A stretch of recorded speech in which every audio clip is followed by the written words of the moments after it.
Ahí está. Ok, entonces,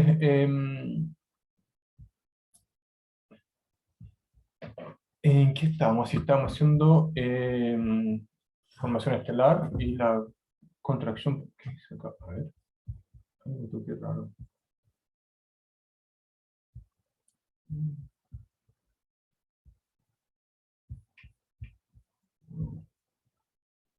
¿Qué dice aquí? No, ¿por qué no se ajusta bien?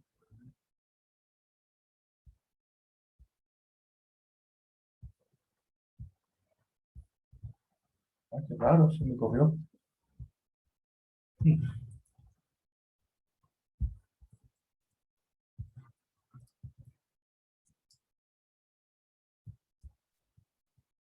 Ahí sí. Ok, entonces estamos viendo la contracción protoestelar. Entonces aquí expliqué que al partir de una nube fría molecular, podríamos llegar a una estrella o una esfera hidrostática si es que ionizamos todo hidrógeno molecular y atómico. O sea, si es que disociamos hidrógeno molecular, luego ionizamos el hidrógeno atómico. Y entonces, haciendo un balance energético, comparando la energía necesaria para ionizar la nube y la energía disponible en la energía potencial de la esfera inicial, entonces vimos que el radio final era de alrededor de... el radio final era... ¿dónde lo tenía eso? De 100 radios solares. Entonces, vimos que la, la temperatura media en esa nube contraída, entonces partimos de la nube molecular de 0.1 parsec, unos cuantos miles de años luz, y luego esa se cae bajo su propio peso, puede disipar la energía gravitacional porque es transparente al continuo electromagnético, pero una vez que se ioniza hidrógeno molecular y atómico, llega a un estado hidrostático descrito por el teorema de Bird. Entonces, ese estado correspondía, lo vimos, a una estrella de 100 radios solares, am, y no es que esté a un radio solar, sino que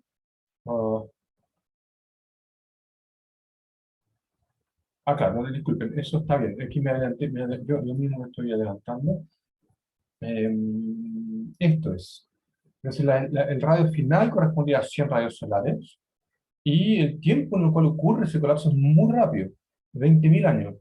Es cuando ocurren procesos rápidos como este, con 20.000 años muy rápido comparado a la vida de una estrella, que son millones de años o miles de millones de años para el caso del Sol.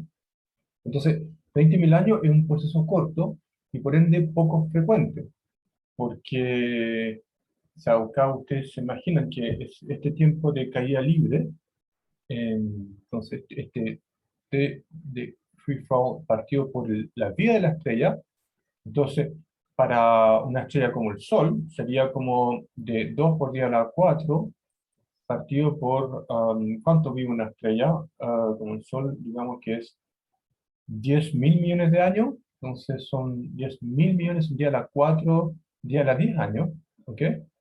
Entonces eso me da que aproximadamente 10 a la menos 6. El tiempo, el tiempo de la vida de la estrella es 1.000.000 de veces más largo que el tiempo de caída libre. Entonces solamente una estrella en 1.000.000 esto es para una masa solar, una estrella en 1.000.000 va a estar en este periodo de contracción inicial. Es muy poco probable encontrar y es difícil, de hecho, muy difícil observar esa etapa de colapso. Se hace más probable para estrellas más masivas, pero este mismo tiempo de caída libre depende de la masa inicial. Acá pusimos una masa solar. Si yo agrando esa masa, va a ser más rápido el tiempo de caída libre inicial y em, va a ser también más corto, ¿no es cierto?, esta escala de tiempo. Mi punto acá es que esto es una etapa muy corta comparado a la vida de una estrella. ¿Ok? Entonces, luego vimos que esta estrella de 100 radios solares, entonces 100 radios solares, para que tengan una idea, es como la órbita de la Tierra en torno al Sol. ¿Ok? Entonces esto acá es una unidad astronómica y es el tamaño de la protoestrella. Entonces de ahí vimos que se podía seguir contrayendo. Antes de hacer eso calculamos la temperatura interior. Como esta estrella es hidrostática, aplicamos el teorema Virial y podemos relacionar la energía gravitacional con su energía interna y la temperatura interna.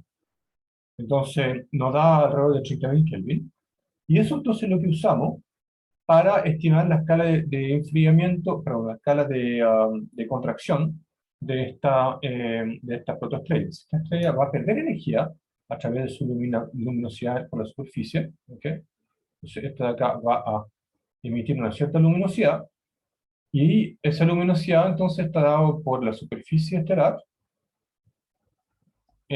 multiplicado por la temperatura de la estrella, a la cuarta. ¿Okay?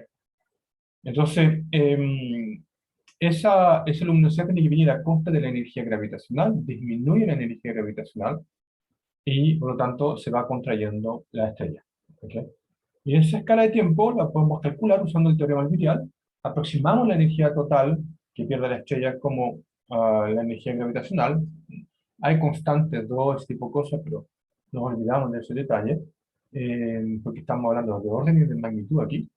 Entonces, esta tasa de pérdida de energía es parecido a la energía disponible total dividido por la escala de tiempo correspondiente a esa contracción, y debe ser igual a la luminosidad, ¿cierto? O sea, esta luminosidad es potencia, es decir, un watt, joule por segundo, que es lo mismo que la derivada de la energía total de la estrella al tiempo, ¿ok? Con un signo menos. Entonces ahí vimos que esa escala de contracción, cuando usamos los parámetros anteriores para una estrella de una masa solar, da alrededor de 10 millones de años. Entonces, acá agregué una figura que saqué del libro guía de Francis Leblanc, que es un resumen de cómo se observa, o sea, esto acá no es una observación, en realidad es una predicción teórica, de cómo esta predicción teórica calza bastante bien con las observaciones. ¿Cómo se observaría esta contracción protoestelar sobre la secuencia, en el diagrama HR? Entonces, acá en este diagrama HR tengo luminosidad en el eje Y, y en el eje X tengo temperatura, que aumenta hacia la izquierda. ¿Okay?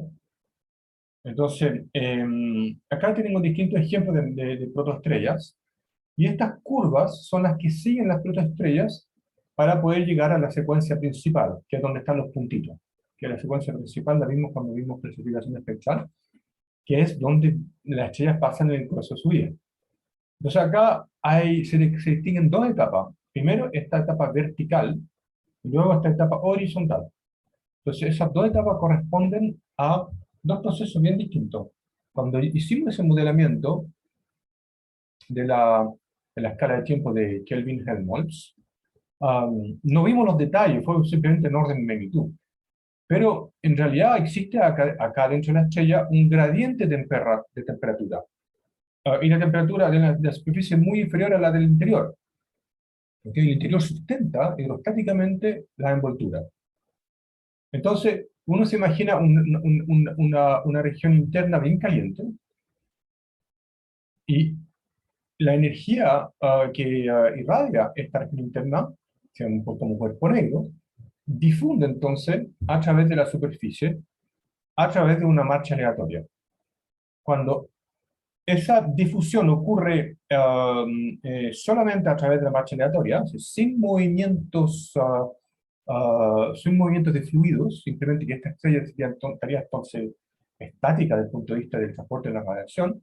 Estamos hablando de transporte radiativo, y eso corresponde a la parte horizontal, que eso es lo que dan los cálculos detallados. Vamos a tener una idea de cómo se hacen esos cálculos al final del semestre, cuando veamos interiores estelares. En este caso, entonces, lo que ocurre dentro de la estrella es transporte radiativo desde las regiones calientes en el interior a las regiones más frías de su superficie, que acá sabemos que en promedio, la temperatura en promedio es alrededor de 10 a la 4 Kelvin. ¿Ok? Pero en la superficie es menos y en el interior es más. Entonces eso acá es un promedio. Y cómo, acá lo que le estoy contando es muy cualitativamente cómo es que los modelos predicen este transporte de energía a la superficie y por lo tanto la contracción de la H. ¿Ok? Acá, en este punto de partida, tiene 100 radios solares y una vez que llega acá tiene un radio solar. ¿Ok? Entonces, se ve la luminosidad. Acá se ve que la estrella es mucho más luminosa acá del punto de partida, lo cual corresponde a una estrella mucho más grande, porque la luminosidad va como el radio al cuadrado. Además es más fría, entonces acá vemos que se puede creer de que la factor en radio desde este punto hasta de acá podría ser un factor 100. ¿Ok? Acá podemos sacar este factor de radio porque lo podemos leer aquí. Acá tengo, por ejemplo, que la temperatura efectiva es de 3,77, digamos.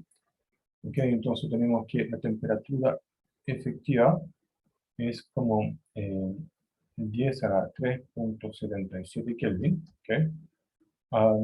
Y la luminosidad, al final, es de una luminosidad solar, que llega a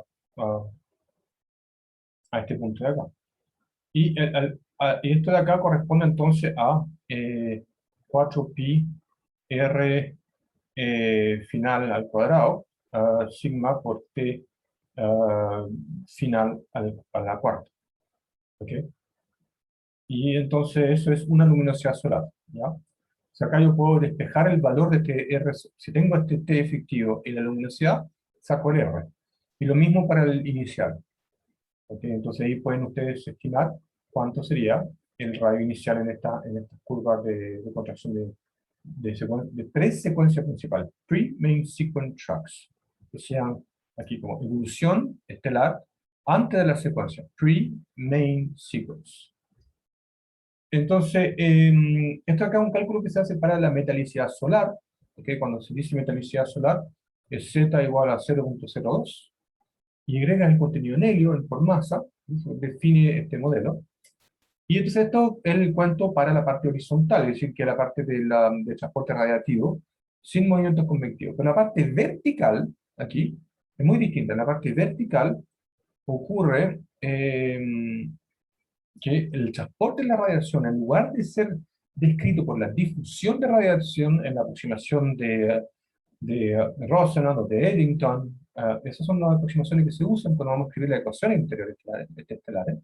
En lugar de suceder por marcha aleatoria de los fotones, el gradiente de temperatura es tal que ocurren movimientos convectivos, um, parecido al magma al interior del Sol, es la Tierra quería decir, eh, que toman material y energía interna de las zonas internas y lo llevan a la superficie. Entonces, si se va a la superficie, se enfría y vuelve a caer.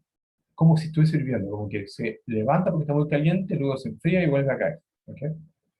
Entonces, el movimiento convectivo corresponde a esta rama vertical de la contracción de la estrella. Entonces, primero ocurre muy rápido la contracción, cae en picada, y luego se va estabilizando muy lentito hacia la secuencia principal. ¿Ok? Entonces, esta tasa de transporte de energía es súper importante porque em, permite determinar la tasa de evolución. O sea, esto de acá, el movimiento convectivo es mucho más rápido que el transporte radiativo. Entonces, de nuevo, esta parte horizontal corresponde al transporte radiativo de energía interna y la parte vertical al transporte convectivo. Son los dos extremos de lo que ocurre dentro de una estrella. Eh, eh, Vamos a ver cómo lo vamos a modelar más adelante, cuando hablemos de interior estelar. Okay. Pero son como dos rangos que debe tener en mente. Bueno, lo que empecé a hablar en la clase pasada entonces, acá es más cualitativamente, es sobre cómo ocurre este proceso de contracción protoestelar en la práctica. Y les tengo otra cosa que mostrar, que agregué también, Antes de hablar de cómo ocurre este proceso a nivel detallado, a nivel cerquita de la estrella, les quería hablar un poquito antes de la etapa anterior, de cómo ocurre sí, esto. ¿Se acuerdan cuando estábamos hablando del saco de carbón? ¿Cierto? Esta nube grande, gigante, que tenía como 1000 masas solares y que era fría y que se va cayendo bajo su propio peso. Bueno, yo les expliqué cualitativamente que quizá el colapso primero ocurre a gran escala y luego se va fragmentando en pequeña escala, según el criterio de James. Entonces, acá les quería mostrar agregué aquí en mi apunte a un ejemplo, que es esta simulación que saqué de la página de Matthew Page, que es un experto en ese modelamiento. Entonces les quiero mostrar esto. Traté de embedir el video dentro de la presentación, pero no me fue muy bien. Así que vamos a verlo acá directamente. Sí. Ok, entonces acá, de repente, vamos a hacerlo en pantalla. Ah, me equivoqué. No es esto. Em,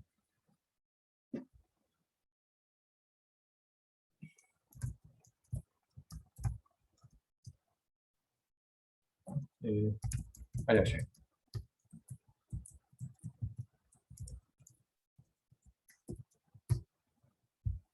Ok, entonces en esta simulación alcanzamos a ver la nube inicial. Voy a volver al principio para que... Acá tenemos... Miren, pausa. Ahí. Esta es la nube esférica fría que entonces tiene... lo que se grafica acá es la columna de densidad. Es esto. Tenemos una columna sigma en función de la posición en el cielo. Va a ser entonces la integral en ds a lo largo de división de la densidad en S. Entonces sería como algo así como la profundidad por ρ, que es la columna de masa. Eso es lo que estamos graficando acá, es como la proyección de la masa en conjunto. Partimos de una esfera homogénea y ven ustedes que rápidamente se empieza a formar unos grumos, ¿no es cierto? Que es como lo que nos decía el criterio de James, que apenas se inicia el colapso a gran escala, aumenta la densidad y entonces puede dar lugar al colapso de eh, estrellas de masa más pequeña. Digamos, apenas aumenta la densidad localmente, si bien inicialmente el colapso correspondía a 1000 masas solares, cada uno de estos grumos corresponde a una masa solar. Entonces vamos a ver qué pasa después, cuando yo lo dejo andando. Entonces ven que se empieza a formar esa estructura fractal que ya les había descrito, sale directo de las simulaciones numéricas, y realmente se forman filamentos muy densos. Esto acá tiene una estructura filamentaria, muy común en la formación estelar. Y acá aumenta el rango de densidad brutalmente, por eso se vio como más purita la imagen, porque aumentó el rango de densidad, y lo está viendo desde distintas perspectivas aquí. Luego hace un zoom o una magnificación más en un detalle. Y acá, por ejemplo, se colapsó hasta formar estrellitas que se van, um, se forman entonces estas estrellas. En la simulación, el detalle más micro, una vez que la condensación es más chica, con cierto tamaño, lo llama estrella nomás. No puede seguir en tanto detalle la formación de la estrella. Eh, pero miren lo bonito que hay acá, hay algunas estrellas sueltas que no tienen más nada alrededor de ella, y otras que sí tienen un disco de acreción alrededor de ella, que es un disco protoplanetario, donde nacen los planetas.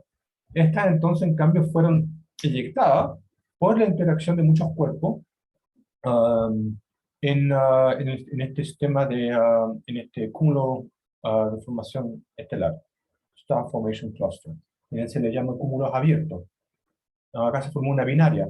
La binaria evacúa un espacio alrededor de ella.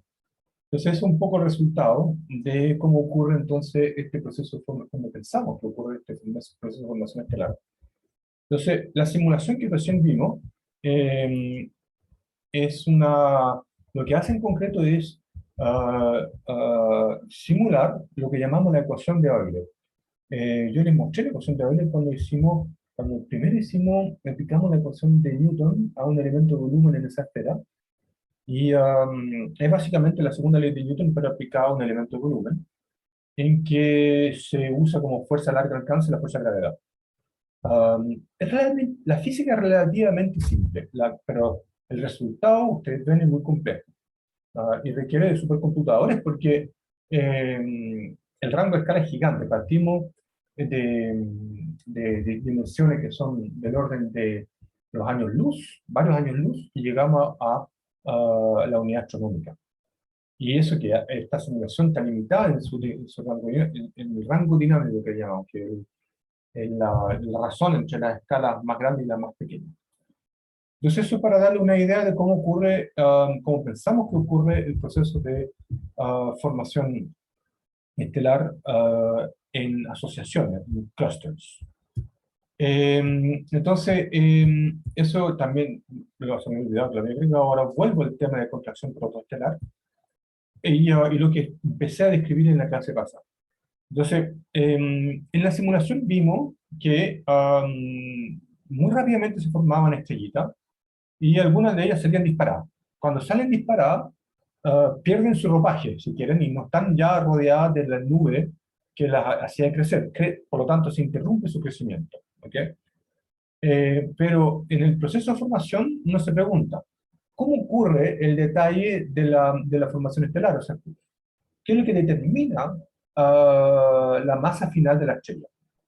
Entonces, es una pregunta fundamental. O sea, si estamos haciendo astrofísica, queríamos comprender el origen y la física de las estrellas, saber qué va a pasar con ellas y también saber de dónde vienen. Y es fundamental comprenderlas porque, como vamos a ver, las estrellas son también las responsables del enriquecimiento químico del universo. Es el lugar donde se procesa hidrógeno y helio para formar elementos más pesados. Y también vamos a ver que son los lugares donde se producen las arenas y los hollines que después conducen a materia rocosa o orgánica. ¿Okay? Entonces, entender cómo se forman las estrellas es una pregunta fundamental y no es fácil. Digamos, uno se imagina primero esta primera etapa, la clase cero, en que tenemos un cuerpo negro frío, que llamamos el core, que es el que está dibujado acá como más calentito comparado al resto de la envoltura que va cayendo. ¿Por qué está más caliente? Porque se perdió energía gravitacional, y entonces este polvo interestelar que está mezclado con el gas irradia como cuerpo negro. ¿Ok? Es lo más fácil de observar, entonces ese polvo. Voy a mostrarle ejemplos al tiro, porque el hidrógeno molecular es muy difícil de observar, porque es una molécula simétrica y no emite radiación electromagnética fácilmente, ciertamente no cuando está frío. Entonces hay que observar otro, el molécula traza. Entonces, es difícil observar este proceso de contracción, pero se puede hacer usando observaciones de moléculas trazas, como por ejemplo el monóxido de carbono, el CO. CO, por ejemplo, tiene una transición, aquí está el C y el O, ¿ok? Y esto de acá gira, entonces tiene una- un momento angular, y ese momento angular en mecánica cuántica está cuantizado con ese número J, y cuando pasa de un nivel J a otro nivel J, irradia una línea que podemos observar. Pero esto sirve, pero nos da una idea solamente, porque es una, la abundancia es como 10 a la menos 4, es decir, por cada 10.000 moléculas de hidrógeno tengo una de CO. Esa sería como la abundancia de CO. Entonces eso le estaba diciendo, entonces que se colapsa esta nube y forma entonces esa estrella. Y la vez pasada les hablé que por conservación del momentum angular, uno se imagina que, claro, que si el momentum angular es en esta dirección, ¿ok? Es súper fácil caer en esta dirección de acá. Pero si yo estoy cayendo en dirección ortogonal al momento angular, ya es más difícil. Yo visto desde arriba, voy a ver algo así. Visto desde arriba, lo que voy a ver así es el momento angular, acá. Y las partículas que están en el plano ecuatorial van a ir cayendo en espirales, ¿no es cierto? No es llegar y caer directo a la estrella, porque tienen un momento angular. En cambio, las que están verticales caen al tiro. Entonces, uno se imagina desde ya que se va a formar algo como un platillo. Ahí está el platillo protoestelar, un platillo incipiente, y al mismo tiempo que se forma ese platillo sí sigue cayendo sobre la estrella, pero muy lentamente comparado a lo que está en el eje. Ahora, la mayor parte de la materia que hay acá, el grueso de toda la estrella, algo de momento angular tiene. Solamente no tiene momento angular lo que cae, pero justo en el eje de rotación de la estrella, de la protoestrella al medio, de la futura protoestrella. Los que están solamente en este eje son los que no tienen. Entonces, incluso cuando estoy cerquita, algo de momento angular tengo. Y es una pregunta fundamental saber cómo es que la naturaleza se las arregla para perder ese momento angular y finalmente formar una estrella. ¿Okay? Entonces, sabemos que se tiene que perder el momento angular y observamos, le voy a mostrar observaciones un ratito más, que existen vientos protoestelares. Entonces, en este dibujo de acá, uno dibuja siempre estos vientecitos al tiro, apenas se empieza a formar una estrella en el centro, porque esto es lo que pensamos se lleva el momentum angular. Pensamos que esta estrella, entonces, una vez que se forma, va aquí tenemos entonces el disco, si quieren, aquí está la estrella, y apenas se va formando, empieza a emitir un viento, ah, que ese viento se lleva momentum angular. Es decir, es raro pensar cómo viento se lleva momentum angular.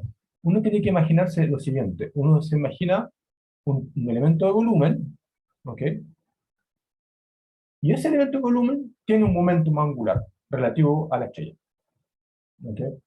Entonces, cuando yo digo el viento, yo integro sobre el momento angular que se lleva todos estos elementos de volumen, ¿ok? El momento angular de ese elemento de volumen sería dL, sería la densidad por dV por R cruz D. Ese sería el momento angular que se lleva este de acá. ¿Ok? Entonces,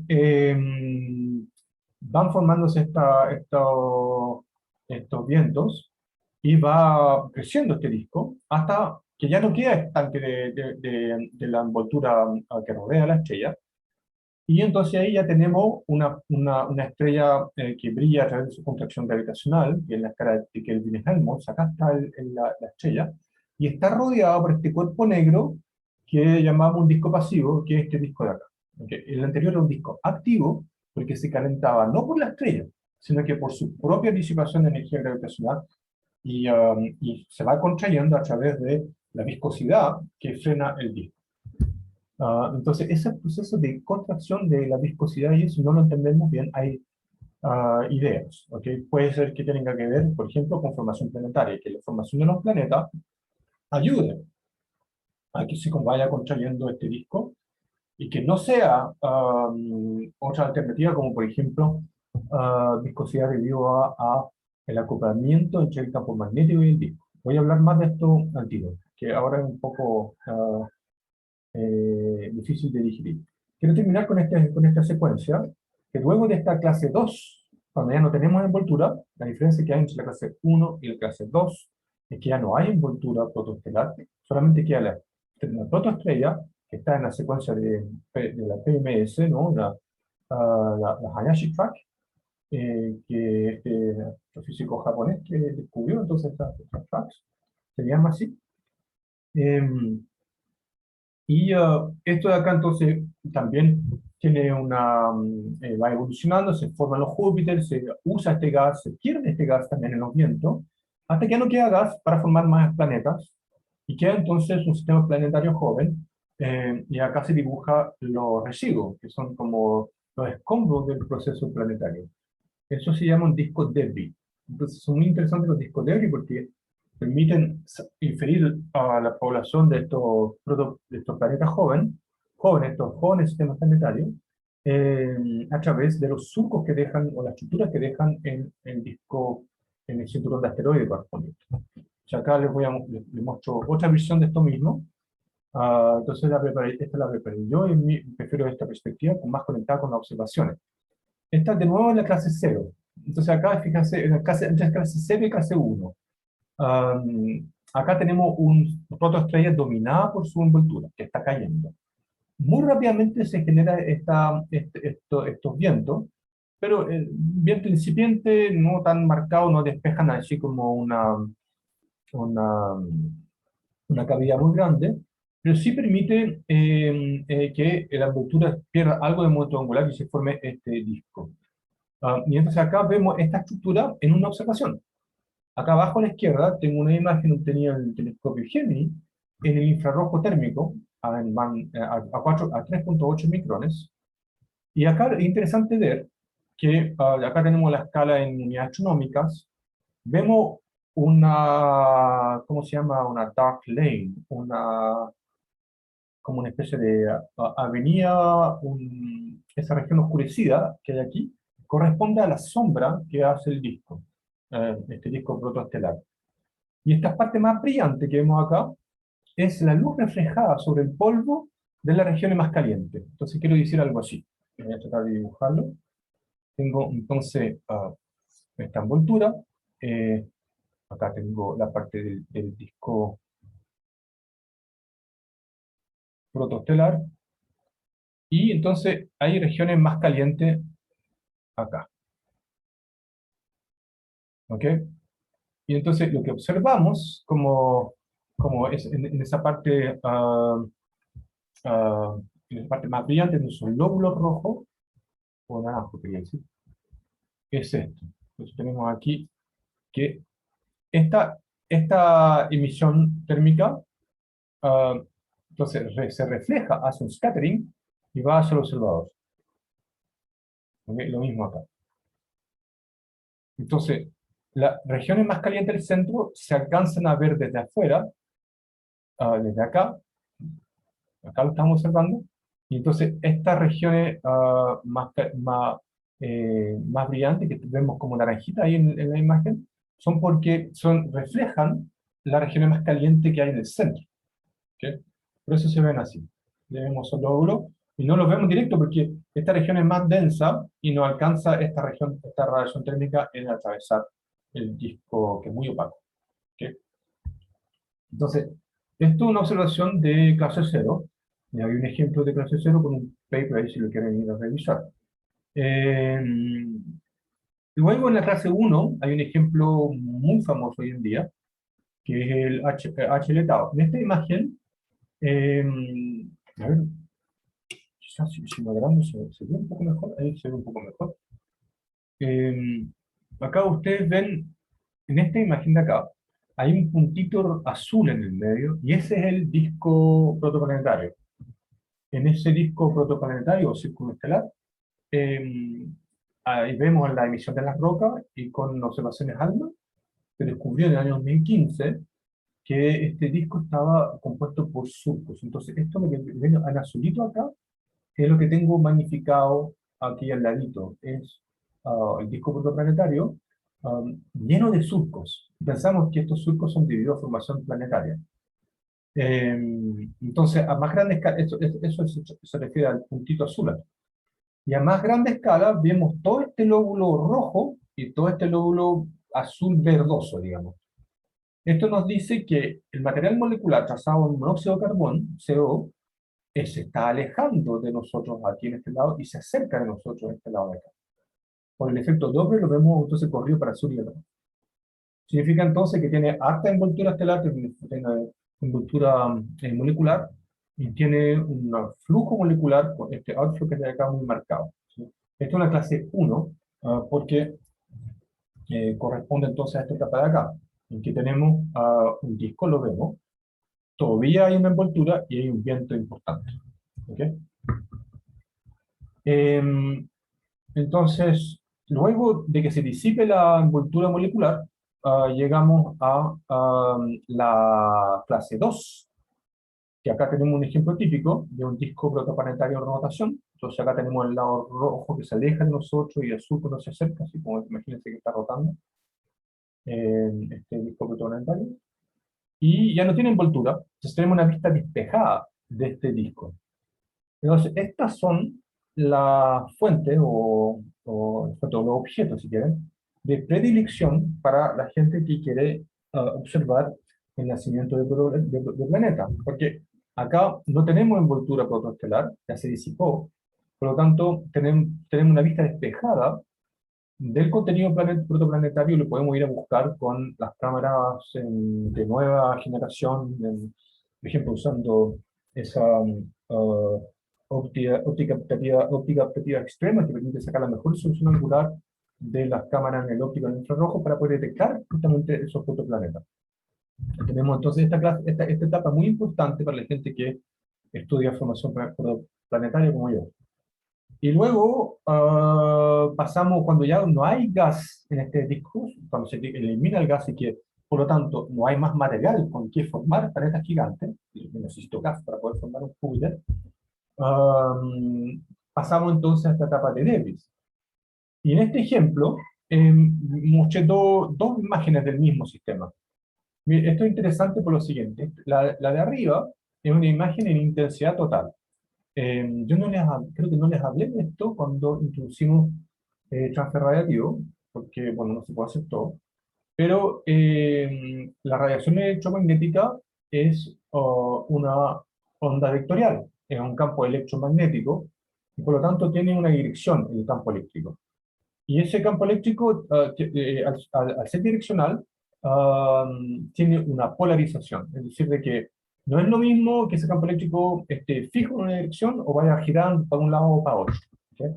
Entonces acá se muestra la radiación polarizada, y es bonito ver que con esta técnica se elimina la radiación de la estrella y se destaca solamente lo que está alrededor de la estrella. A costa de que, claro, no se ve lo mismo en intensidad total, es decir, en la, en la, el, ah, en la- el vector de Stokes, el flujo de radiación total, se ve este lindo anillito como en un cinturón de asteroides que rodea esta estrella, pero claro, hay una tremenda residuo acá de la estrella, es difícil eliminar ¿cómo se llama esto? El resplandor de la estrella. Es demasiado brillante, entonces deja siempre esta huella, ¿no? Difícil de sacarla completamente. Pero cuando uno hace la misma observación en luz polarizada, se elimina la radiación de la estrella y se observa solamente lo que está alrededor. Muy bonito. Esto es una técnica muy prometedora para observar planetas, pueden ser incluso planetas maduros, muy cerca de la estrella, en luz polarizada. Entonces es una técnica que se está desarrollando en este momento. Ha dado, ha dado lugar a un montón de investigación, un montón de artículos en el contexto del material protoplanetario extendido, como en estos cinturones de asteroides. Pero yo creo que muy pronto con los observatorios gigantes que se están construyendo en el norte, como el ELT, el GNT, todos esos telescopios de 80 metros de giga, va a estar al alcance observar protoplanetas por su luz, por la luz que reflejan de la estrella, que es luz reflejada. Que es, acá lo que quiere decir que la intensidad que percibimos del Sol, ¿no es cierto? Cuando usamos lentes de Sol, es decir, que normales simplemente los lentes de Sol disminuyen el brillo del Sol, pero si yo tengo lentes de Sol que tienen un polarizador, y le da una flechita a la radiación, solamente deja pasar esta dirección del campo eléctrico, yo voy a ver solamente la luz que voy a eliminar la luz que se refleja. Entonces es súper práctico, por ejemplo, cuando yo observo la superficie del mar, está el sol al atardecer, ustedes se han dado cuenta que con esos lentes polarizados, uno no ve el brillo, la reflexión del sol, y uno puede ver incluso adentro del mar, es bonito. La misma técnica aplicada entonces a estrellas, y para ver lo que los rodea podría ser una técnica muy prometedora en el futuro para detectar eh, exoplanetas. Yo ahora lo que quiero de hoy les quiero hablar de eh, unos aspectos interesantes del proceso de formación estelar. Acá, por ejemplo, ustedes tienen que haber hecho la pregunta, nadie me la ha hecho, pero seguro que la tienen en la mente. ¿Cómo es que cae el material sobre la estrella? Entonces, ¿cómo es que uno tengo esa pelota que va cayendo. ¿Cómo es que ocurre ese proceso de que finalmente cae la materia sobre la estrella? ¿No es cierto? Entonces acá es muy bonito esto, digamos, lo que se ha logrado hacer, y de hecho está muy en acorde con la observación. Lo que pensamos que ocurre es lo siguiente. Tenemos entonces esta protoestrella, y esta protoestrella está rodeada por un campo magnético, igual que el Sol. Bueno, ¿ok? Entonces, este campo magnético,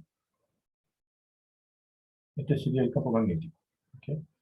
Y esta, entonces, protoestrella también tiene un cierto momento angular que gira.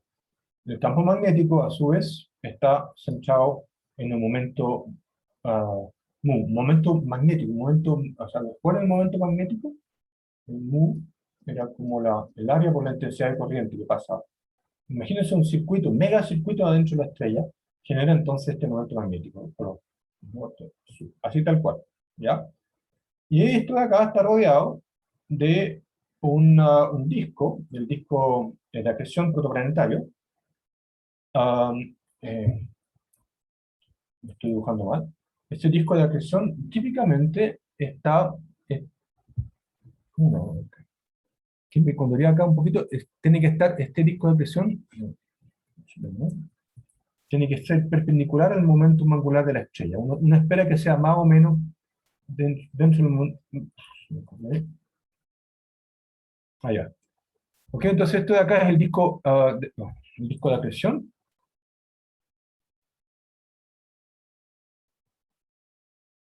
que es compuesto de gas y rocas, ¿no es cierto? Y llega un momento dado en que el radio adentro de este disco protoplanetario, o sea, lo que quiere decir es que este disco protoplanetario está en rotación kepleriana y depende del radio, ¿no es cierto? Ustedes saben que esa rotación kepleriana es proporcional a 1 sobre el radio, a ver que no me cargué. ¿Alguien se acuerda cómo va la velocidad kepleriana en función del radio? Entonces, como una partida por R, creo. A ver.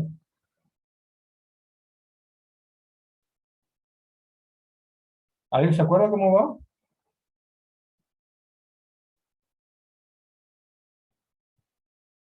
¿Cómo vamos, cuando hacemos rotación kepleriana tenemos entonces el balance entre la fuerza de gravedad, ¿no es cierto? Y la fuerza centrífuga, que es v cuadrado por r. Entonces la velocidad kepleriana va como 1 partido por r, va aumentando con el radio, ¿no es cierto? A su vez, el campo magnético de la estrella, ese, gira como cuerpo rígido, ¿no es cierto? Como que esto de acá tiene una cierta velocidad angular de rotación, que esto de acá está rotando con una cierta velocidad angular, omega, y esa velocidad de cuerpo rígido, del campo magnético, digamos, va como por R como por omega, ¿cierto? Entonces la velocidad cerquita de la estrella, no es, de la superficie de la estrella no es tan alta, igual la estrella gira súper rápido. Eh, los planetas gigantes y la estrella giran súper rápido. El Sol, me parece que de memoria gira como en 11 horas, algo así. Entonces, el día, si quieren, estelar es súper rápido, pero claro, a medida que yo voy alejándome de la estrella, esta velocidad del campo, de la rotación del campo magnético va aumentando. Y esto también va aumentando hacia la estrella. Entonces llega un punto en que son iguales. Y este campo magnético, como ustedes ven, permea el disco de acreción. Cuando estamos cerquita de la estrella, esto de acá se ioniza. Acá tengo, adentro del disco voy a tener protones y electrones, y esto es un medio conductor. Y el campo magnético es un medio conductor feliz, se acopla súper bien y empieza a acelerar las cargas. Entonces, hay un radio de acreción magnetosférica, que es donde se corta este disco protoplanetario, y este disco protoplanetario es entonces arrastrado por la línea de campo magnético hacia la estrella. Así. Pues acá tenemos un ejemplo de cómo es, esto acá es un modelo físico concreto. En esta pelotita se dibuja el campo dipolar magnético de la estrella, Y lo que está en verde es este plasma, que es el disco protoplanetario, pero se quita la estrella, está ionizado porque se subió la temperatura, am, que sigue entonces la línea de campo magnético, y aquí tienen una vista de canto del mismo sistema. Aquí lo ven como el disco protoplanetario acá se trunca en el radio de acreción magnetosférica, que está marcado aquí, es muy abrupto, y es arrastrado por la línea de campo magnético, entonces es acelerado a lo largo de la línea de campo magnético y percuta la estrella en estos puntos calientes de acreción. Entonces se verían así esos puntos de acreción. Y eso se ha observado. Uno lo puede observar, uno puede hoy en día, usando técnicas interferométricas en el óptico, eh, verle la cara a las estrellas, no solamente las estrellas, sino que estrellas incluso maduras, y ver más manchas solares de otras estrellas. ¿Okay? Y acá entonces podemos ver también manchas de acreción. Entonces acá es una predicción teórica, ¿no? Y acá abajo, en esta misma lámina, tengo una impresión de artista de cómo es que sucede este proceso. La impresión de artista es súper importante, la impresión de artista. Yo tuve la oportunidad de tener que interactuar con artistas para poder hacer una, es súper difícil, porque uno se imagina esto cuando hacemos, o sea, los astrónomos que recorrimos, o sea, los astrónomos que somos astrofísicos, es decir, que venimos de la física, aplicamos física y esto es lo que tenemos en mente, pero ¿cómo explicarle a un artista cómo dibujar esto para que podamos explicarle al común de la gente, ¿no? Es súper difícil. Entonces acá hay una impresión de artista en que tenemos una estrella joven que arrastra este material del disco protoplanetario, aquí hay un planetita en formación, entonces se va arrastrando ese material y más o menos en el interior de la órbita de Mercurio salta entonces este material y cae en este punto de presión sobre la estrella. ¿Okay? Entonces así sucede, pensamos, el proceso de caída del material finalmente para construir esta estrella ahí. Y ese proceso entonces acá lo vemos de canto. Acá entonces tienen este disco protoplanetario que va contrayéndose de alguna manera, no sabemos muy bien cómo, si es por formación de planeta o por la pérdida de momento angular por su superficie. Esto es muy importante, una etapa, esto es un tema de investigación hoy en día en formación planetaria, entender qué es lo que goberna las acreciones y la contracción del disco protoplanetario, porque eso es lo que gobierna la escala de evolución del disco y por lo tanto que va a determinar el contenido del planeta, finalmente. Eh, pero pensamos entonces de que se debe por viscosidad de alguna manera y por pérdida por viento en la superficie. Llega la estrella, salta por estas columnas de acreción, que le llaman esas columnas de acreción sobre la estrella, ¿ok? O sea, no cae directo, ¿sabes? Se cae por arriba, ¿sí? Son columnas, hay que imaginarse columnas que van cayendo por arriba. Y los que no alcanzan, todos esos iones que no alcanzan a darle justo una columna que va a dar sobre la estrella, si no le achuntan justo a esa línea de campo magnético que va a dar junto a la superficie, son arrastrados en un viento. Mientras más cerca de la estrella, ese viento es más colimado. Lo que hacen es esto, como que van así, casi caen, pues no alcanzó y se dispara para arriba. Pero acá van siguiendo esta línea entre el medio, va cayendo, no, pues se dispara para arriba. ¿Ok? Entonces, este es un viento colimado magnéticamente. Este es el viento cósmico, el X-Wind, el Dis-Wind, no se sabe muy bien si acaso esto existen o no. Se observan cosas parecidas. Y esta es la predicción teórica. Viento muy rápido, y por lo tanto, como la velocidad es muy rápida, la densidad es baja, para justamente mantener un flujo de masa estático, o sea, digamos, que la pérdida de masa sea la misma acá que acá que acá. Si acá es muy rápido, la densidad es más baja, si no todo seguiría por acá, un chorro solamente colimado. El viento cónico, y aquí la flechita muestra, ven ustedes que el campo de velocidad apunta hacia la estrella, hacia el medio, ¿cierto? Entonces, no sé si se alcanza a ver aquí, ven que la presión va a estas columnas de presión y se escapa en estos vientos. Entonces, aquí hay una observación de este jet en una protoestrella. Esto de acá, entonces, una clase 1. Tenemos el disco de presión, visto de canto, es el continuo aquí. Ustedes ven, el que está en rojito es el continuo del cuerpo negro del polvo en el disco de acreción. Muy parecido a lo que les mostré anteriormente, si tenemos esa avenida Dark Lane aquí, porque es más frío. Y lo que está en verde acá es el jet del material más rápido que se observa en esta molécula, que es un trazador de choque. Cuando se rompen esos granos de polvo, liberan ese IO y entonces ese permite trazar regiones donde impacta un viento sobre el entorno. Entonces acá hay una envoltura, hay que imaginarse una envoltura y que un viento protoestelar impacta sobre la envoltura y por eso lo vemos en ese trazador molecular, donde se pulveriza el polvo que rodea la estrella. Entonces acá hay el sistema planetario solar comparación para escala. Impresionante lo que alcanzamos a hacer hoy en día en astronomía observacional.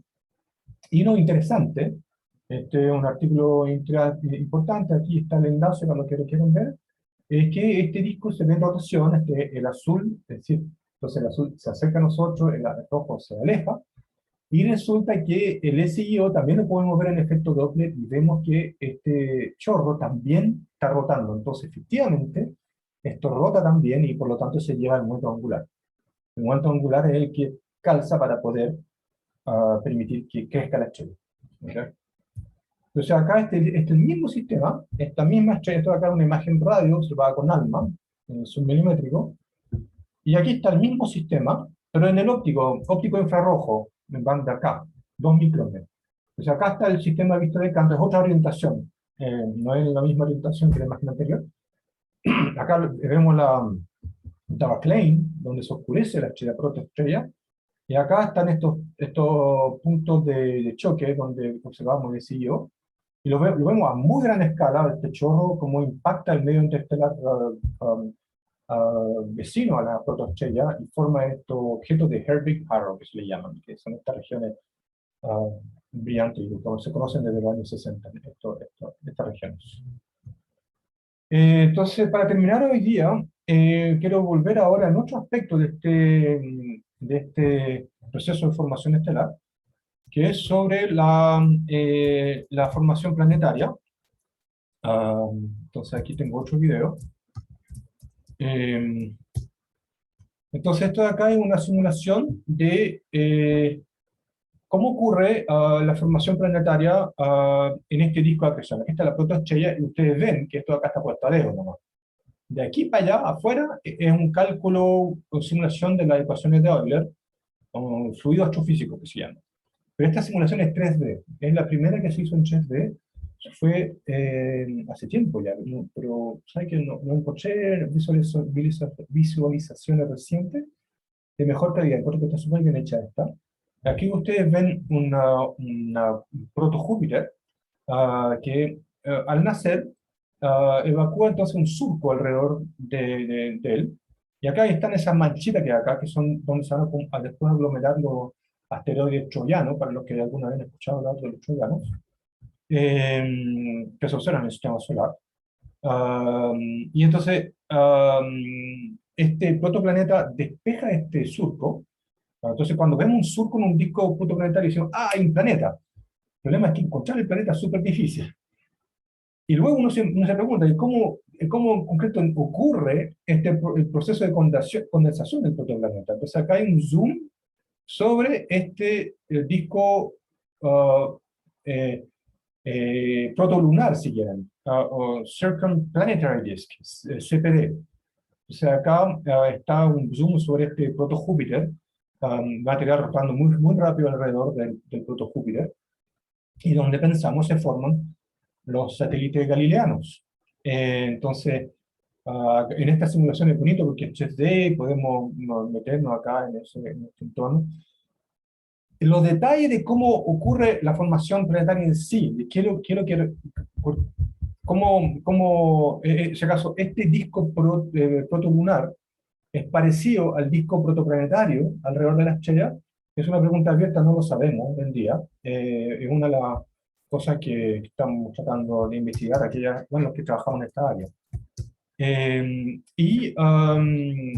Aquí, para terminar, les muestro esta, uh, esta imagen de una simulación muy detallada, en que vemos entonces un corte sobre este disco protoplanetario, vemos aquí el surco en azul, forjado por este proto-Júpiter, Y acá hay un zoom sobre el disco protolunar, en que, bueno, para satisfacción del público, la autora de esta simulación dibujó con puntito los satélites galileanos, o uno más, digamos, pero las lunas de este protoscópio. Eh, que bueno, entonces, en resumen, digamos, el proceso de formación planetaria, el proceso de formación estelar y el proceso de formación estelar, están ambos íntimamente ligados. Esta flechita que hay acá se piensa se deben a estos vientos y también a la formación planetaria, y es un problema súper complejo, el cual, bueno, aproveché ahora de darle un vistazo, aprovechando que estábamos en la sección de formación estelar. Bueno, sería todo por hoy. Con eso terminamos el capítulo sobre formación estelar del libro de Leblanc, y podemos entonces hacer la tarea sobre este capítulo y entregarla al día del control. Profe, Ujú. yo tengo una pregunta. ¿Cómo se configura el disco de acreción en sistemas binarios o múltiples? Es una muy buena pregunta. Am, a ver cómo... tengo algo que mostrarte ahí. Déjeme ver si acaso encuentro una... porque... A ver si lo encuentro fácilmente.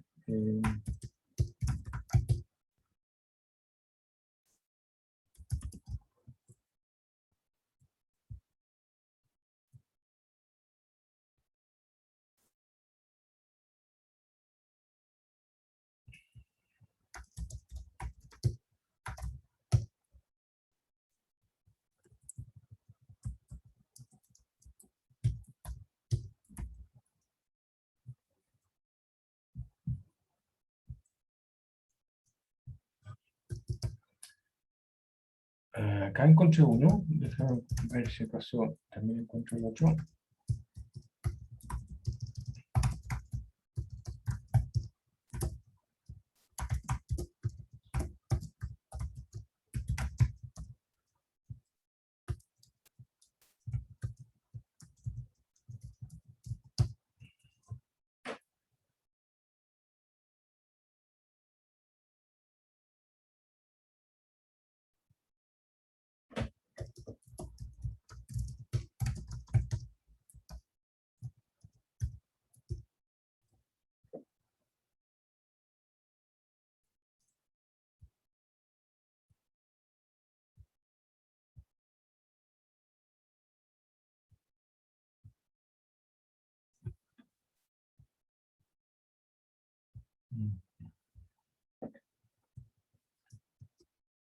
Eh,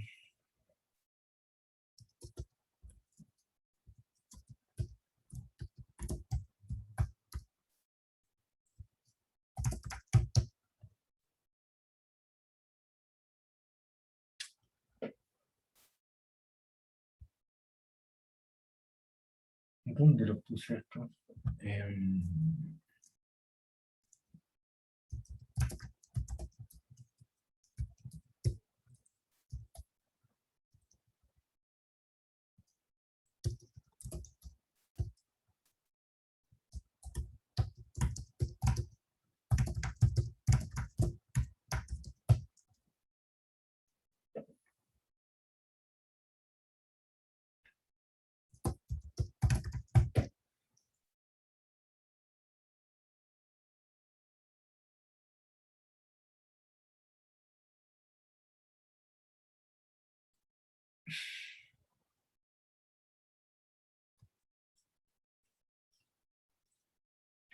eh,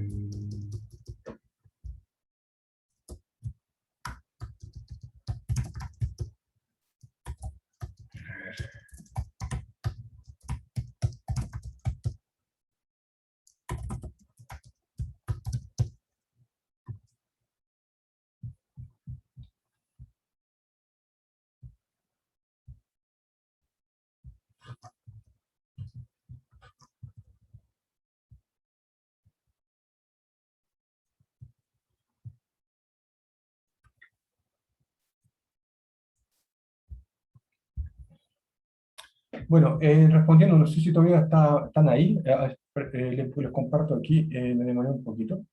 Eh, en un disco binario, es una pregunta súper importante porque gran parte, o sea, se ha observado una gran parte, que contrariamente a lo que uno se podría imaginar, los sistemas planetarios en torno a binarios son muy comunes. Am, eh, y de hecho han conducido a lo que llamamos o sea, los planetas Tatooine. No sé si se acuerdan de, quizás son demasiado jóvenes para haber visto Star Wars, que no es cierto que en Tatooine hay dos estrellas.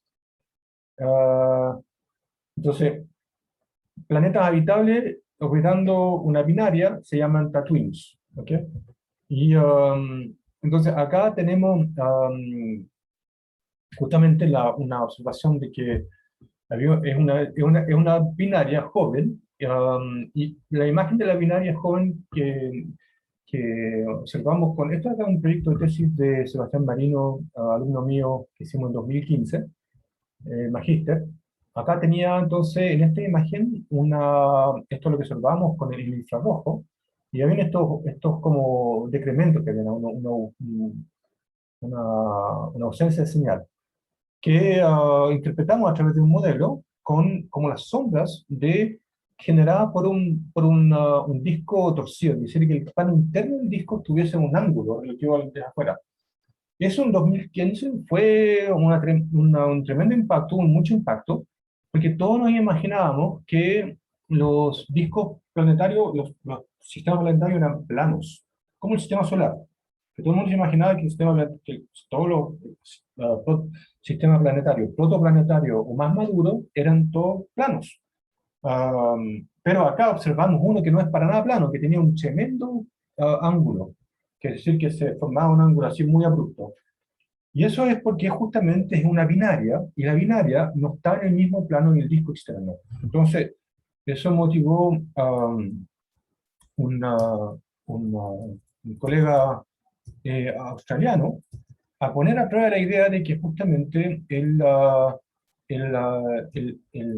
este sistema protoplanetario estaba dominado por la influencia de la binaria. Acá está la binaria, y la binaria entonces está haciendo una simulación hidrodinámica que muestra cómo se genera este disco torcido bajo la influencia de la binaria, y que este disco entonces, que no está en el plano del disco externo, está a un ángulo muy, muy inclinado, genera a pantalla la luz de la estrella, y por lo tanto se observa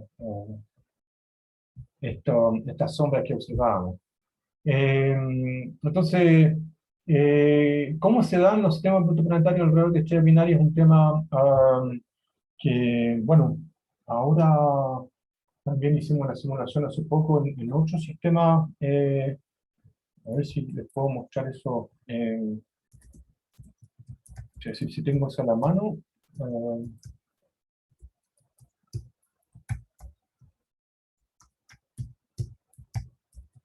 eh, bueno, acá hay una versión, no sé si es la última, pero entonces esto es un trabajo que estaba haciendo con un postdoc que hace la simulación hidrodinámica. Tenemos dos planetas y en el centro hay una binaria que evacúa una cavidad central. Y eso se ve en el infrarrojo. Aquí está el surco generado por uno de esos planetas. Y esto es lo que se ve con ALMA. Entonces, esta es la observación y esto es nuestro modelo. Se parece. En fin, no sé, yo me podría explayar acá harto, pero eh, no es la idea tampoco. Yo obviamente estoy enfocado más en la parte de formación planetaria, pero no se olviden de que todo el resto, digamos, que los vientos, que la presión magnetosférica, que la nube molecular, que todo aspecto del mismo problema, de la formación de la estrella. Todo es astrofísica estelar, y está todo conectado uno con el resto, digamos, que la acreción magnetosférica hace esos hotspots donde cae el material sobre la estrella, y eso radia en rayo X, que a su vez calienta el disco alrededor, entonces cambia la temperatura en el disco alrededor, y todo eso. Entonces está conectado y es un problema físico interesante. Bueno, eso. La semana próxima entonces lo tomamos el martes con atmósferas. Me despido. Gracias por su atención y por tener las cámaras encendidas. Chao, profe. Chao, profe, gracias. Chao, profe. Chao, profe. Chao, profe. Chao.